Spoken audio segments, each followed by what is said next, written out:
Hello, ladies and gentlemen, and welcome back to the Ultimate Doctor Who Marathon.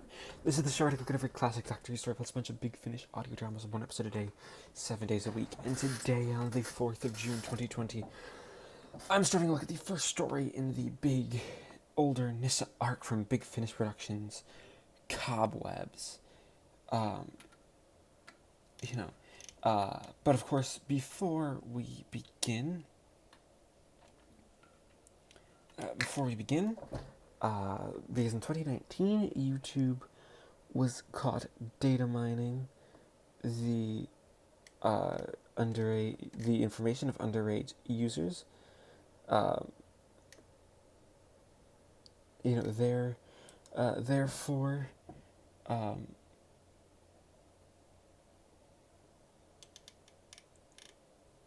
Therefore, you have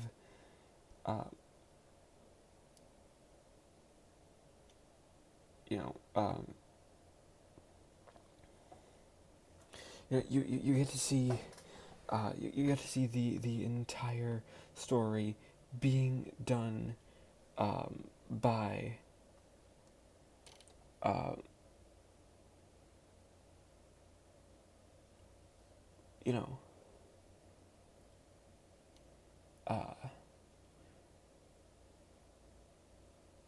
there is a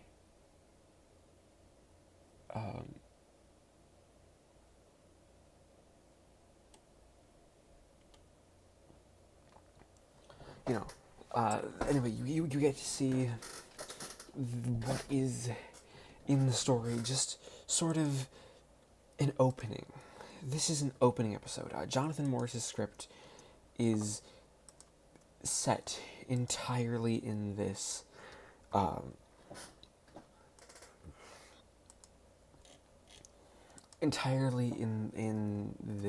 weird little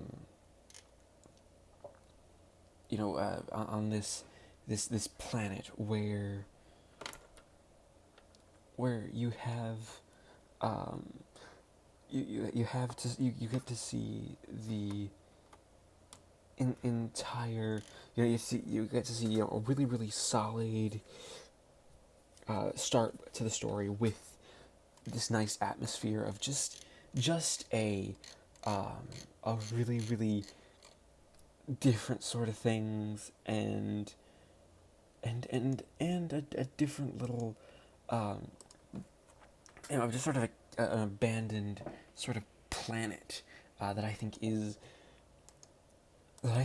really fun to listen to, and just really really a different sort of story to see and have fun with.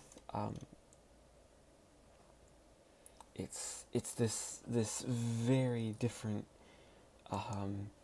It is a different story, type of story. There really is a lot of time spent actually with just with Nyssa, who is now 70 years older, which is already kind of a fascinating sort of thing, because you have Nyssa, who is different and ages differently. But coming back to the Dr. Tegan and Turlo, who have essentially just left her, they just had enlightenment. And it's made very, very clear that this is one of those things. There is, you have that entire different sort of thing, where you have our plot,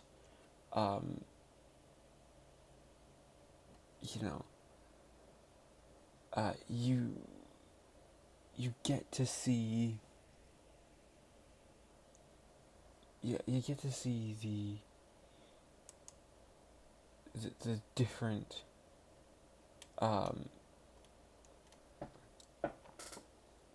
you just see this different this different side to the character, and something new, something something that is really, really different that I really, really enjoy is that this story, you get she's older, but she slots right back in. That she also has this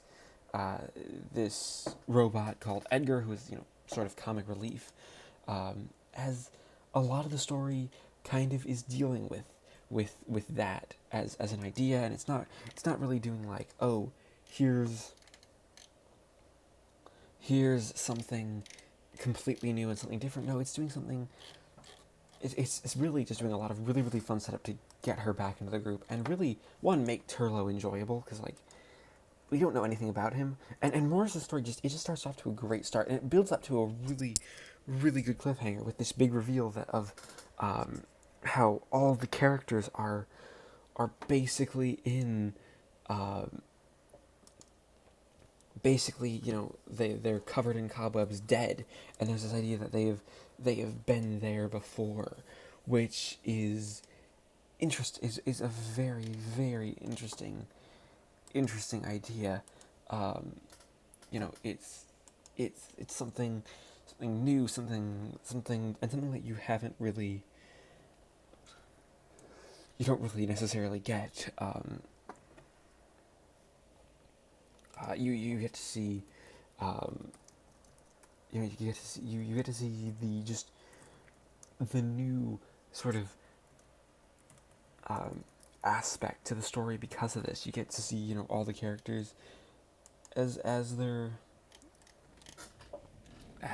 are sort of different, and it makes it feel really, really nice for Tegan and Nyssa to just sort of meet up again and be able to chat. But then you also just have the really, really good cliffhanger. So you have a lot going on this planet, but a lot of setup, which is and not a lot of explanations, which is perhaps where the story, I don't want to say falls apart, but fails just a little bit. It's not entirely. It's not a bad failure. It's not this isn't a bad story. It's just a bad episode. It's a really, really good episode. It just doesn't do everything perfectly. So overall, I'm going to have to give part 1 of Cobwebs an 8 out of 10. Alright, it is the 5th of June 2020, and I just finished listening to part 2 of Cobwebs. There are things to say about this episode. What's really, really interesting is that you have all of this stuff early on where Tegan just basically spends most of the episode freaking out. Basically because she doesn't want to die.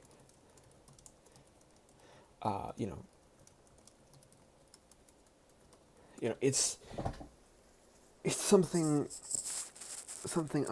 really, really cool is that she doesn't want to die, so she's right there basically being the one who where you have everything with the character being done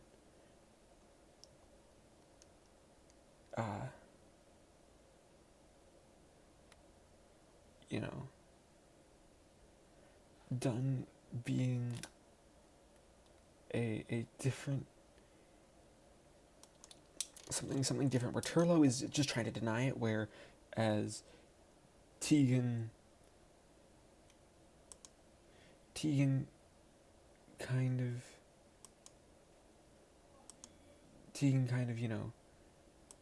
expects it. Like she's trying to find any sort of thing where basically the first half of the episode is basically spent confirming that you're all going to die, which is really, really an interesting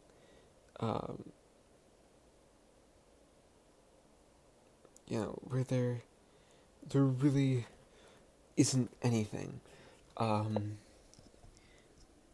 anything going on, like because this entire station was basically this entire story kind of, it kind of feels like it's doing Terminus, but right, like there's this illness called Richter's syndrome, which which needs curing, um, and you have uh,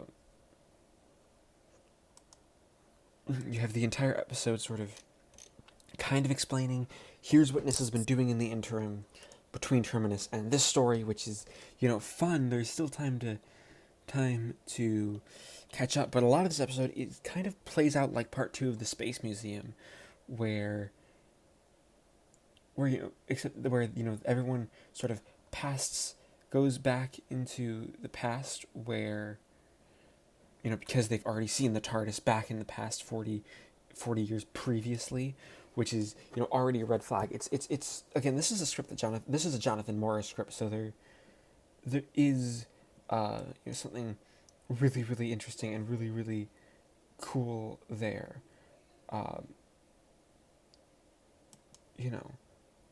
It's a different thing, where you have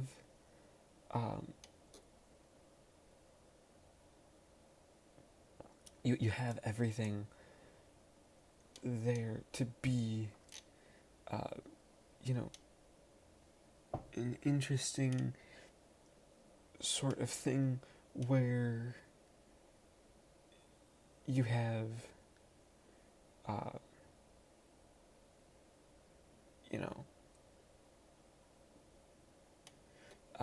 there is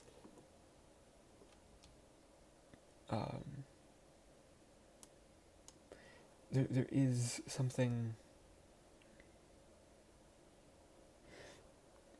there's something interesting, as you have this guy Bragg, who is basically leading them down to this past where where there is everything building up, and you have danger at every turn, and everything was just kind of a little bit on the insane side, because you have this cure, and then you have these sort of crab-like creatures, called cractids, that sort of create the cobwebs, and it's basically this entire episode is getting the TARDIS crew into a position so they have to be killed. Like, this episode ends with their lethal injections, which is a really, really dark way of ending the episode, and I really, really like it. It's a really, really solid cliffhanger, and it's a cliffhanger. It's a cliffhanger, and that doesn't back down from what it wants to be. It's unflinching in the fact that, yeah, this is a darker cliffhanger. This is something different, something weird. Where the characters are going through something that they perhaps haven't gone through before, and it's genuinely exciting to see, because that's what the characters do. It is enjoyable, and I really do love to see where the story's going with this. There's just the whole really, really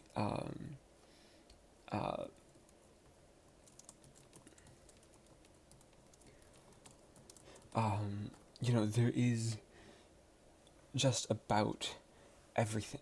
You have you have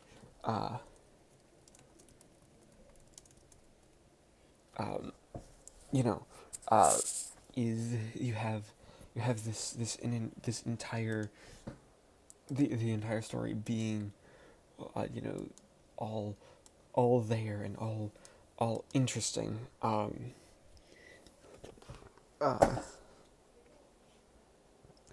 You have you have the story. It's just a really, really good episode, playing around with some really, really great ideas. So overall, I'd have to give. It's one of those things where, though there are a couple of problems, like the pacing is just, again, this is all stuff that's been done before in the Space Museum. Though I think it's done slightly better here. because it's done with, you know, a little playing, really making more of the characters, and it kind of stops that aspect of the plot here with this episode. Like, it doesn't try to be like, oh, we're just doing more Space Museum stuff. And I think part 3 might move away from it, but overall, I'd have to give part 2 of Cobwebs an 8 out of 10. Alright, it is the 6th of June 2020, and I just finished listening to part 3 of Cobwebs. Yeah, part 3. Which is probably the best episode yet. Jonathan Morris really knows how to script something special here. What he's done is he's taken a bunch of ideas, and one, he sort of moves them together and actually decided to make a story like the Space Museum where everything is really feudal, like, and also it doesn't, unlike the Space Museum, which, you know, tries not to do paradoxes, this one kind of creates a scenario where everything has been a paradox. Like, that's kind of the idea that the story's going with, that, you know, every sort of solution, everything the Doctor can do results in a paradox, which is a really, really interesting way of telling the story, because, you know, you don't want to have the world break, and you know, the Doctor be, and Nyssa and I guess Tegan and I guess Turlo be in danger, but yeah, this is one where you do, and I really, really like what Jonathan Morris does with Turlo, because if there's one complaint, is that Turlo's one of those, Turlo, kind of with a lot of Davison's companions on television, is kind of limp when it comes to characterization. Like, he's not actually that important. He's there really isn't that sense of who he is, what he's doing, where he's going. It's just sort of, he's there, I guess. He exists. He's you know, not necessarily a character everyone can love and get behind, but he's a character that exists, which, you know, is fine, I guess, even though, you know, character-wise, there's a lot more that could be done with him, at least on television, with you know, who he is, what his motivations are, where he comes from. But what really, really sells this is that we're building up to basically the stakes kind of keep getting higher each episode. And you know, that escalation is interesting, and it's a cool escalation, that you take these characters and you build it up, so, you know, by the end you have basically this idea that Richter's disease is going to be let out on the galaxy, and the cure is just going to create it with a cure that just sort of makes a different form of the disease, which is interesting and fun, because it's a different disease than Terminus, the disease in Terminus. It's you know, you get the different sense of, okay, this is taking a different plot, but it's still doing, you know, something interesting with the quote-unquote different plot. Like, you really do get to see where Richter's disease can come in handy, and why perhaps it's, and you have a character like Bragg, who is absolutely insane, and dealing with that, you know, a character who is insane, having them become a part of the story is fascinating. It creates a very, very different a very, very different character, and something very, very new and very, and very invariably fun. Like you really get, um, you really get to see where the character can go, and where you can have this character doing this sort of story, because that's what Cobwebs kind of is that it's taking the idea and doing such a weird, interesting story with it. It's something like Jonathan Morris does, and it's not afraid to go dark. Jonathan Morris generally is an author when it comes to Doctor Who. He will go darker with it, and not backing away from that is good, because this is the story. This episode ends on a moment of despair. I do have a couple of criticisms. Mainly the supporting cast don't feel as fleshed out as they could be. They really aren't, all that interesting of characters. They don't get to have their own sort of like, here's their own moment of, here's who I am, here's what I stand for, here's what I do. They just don't get that. That's just not who they are. They're just relegated mostly to the background, which you can have characters relegated to the background, but that doesn't necessarily always work when you have an entire cast relegated, feeling like it's relegated to the background.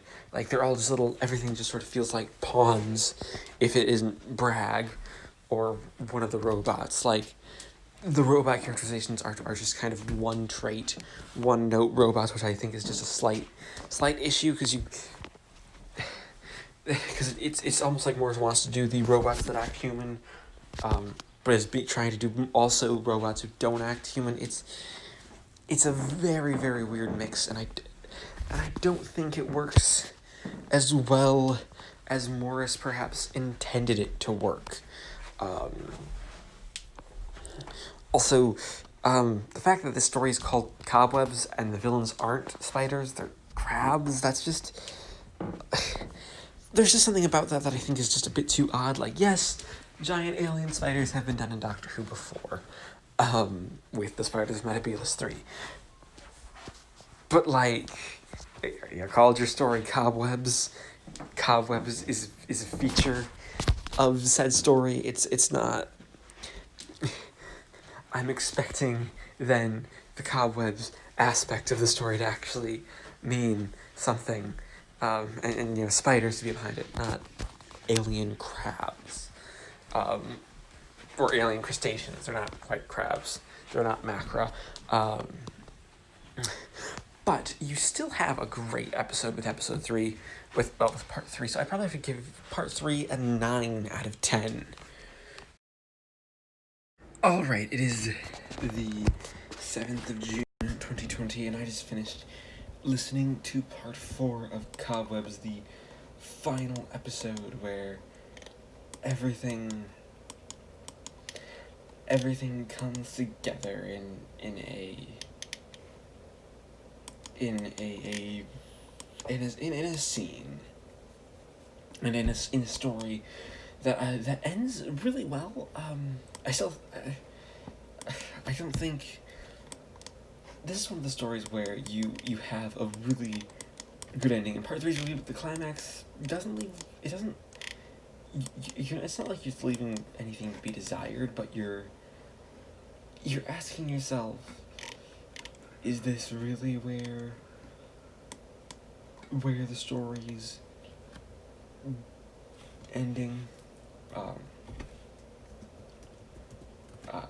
Do you really want to make sure that this is where it ends? Because you don't know. You're sort of just questioning it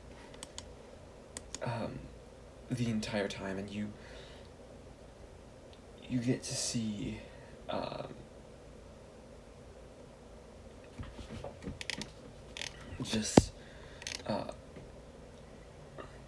few things.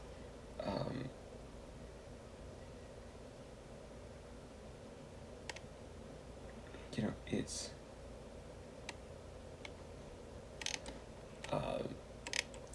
one of those.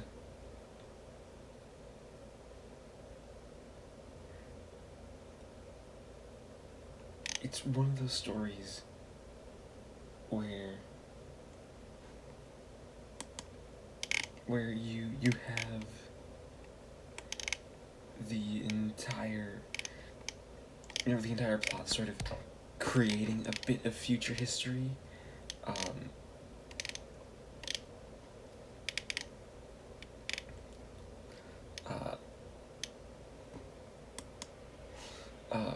Like you absolutely have you have the entire story doing this interesting idea, building up to the point where Richter's disease is eventually released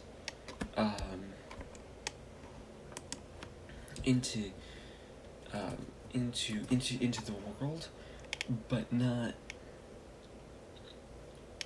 so much that you get to see what it can do. You don't. It's the very, very different sort of thing where you don't get to see you don't get to see what it can do, but you can sort of guess the effects. The effects are left off screen in what I think is pretty evocative material, because it does evoke something very, very interesting and different, and it's just one of those things where there is everything. There's just about everything that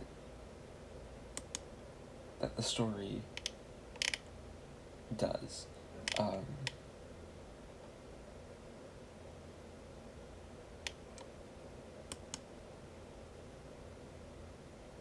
You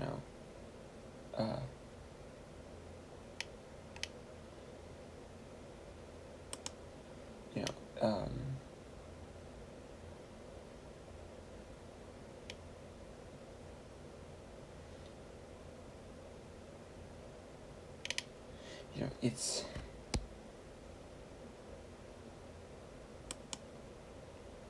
this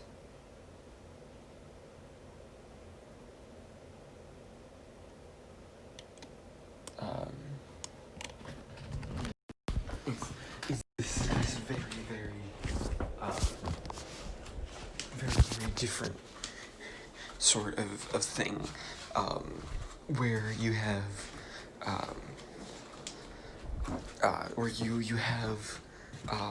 you have a lot of action building up to a conclusion without ever actually really doing that conclusion perhaps the justice it deserves.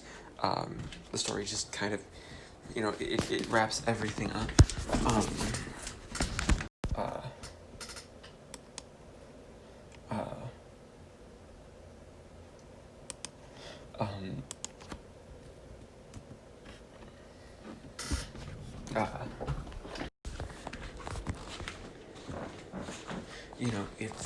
It's something that I think really works.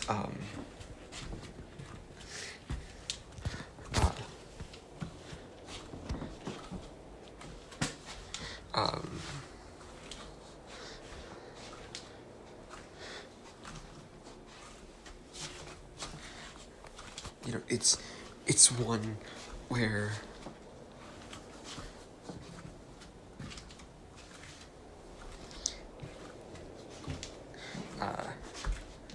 it's where you get to see you get to see the story in this different light, and you see the characters in a different light.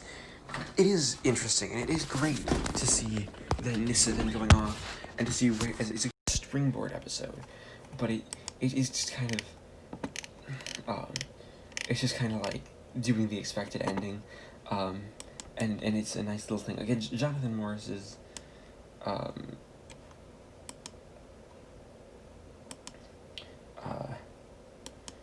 Jonathan Morris's story is a really, really, really, really, a good sort of thing, where you get to see what the story can do. So overall, I'd probably have to give Cobwebs Part 4 an 8 out of 10.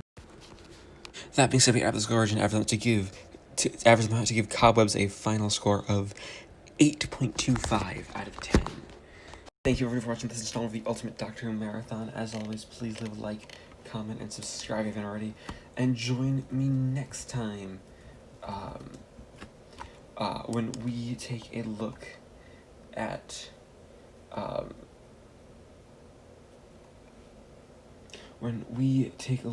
the second story in the Olderness arc with Stephen Cole's The Whispering Forest.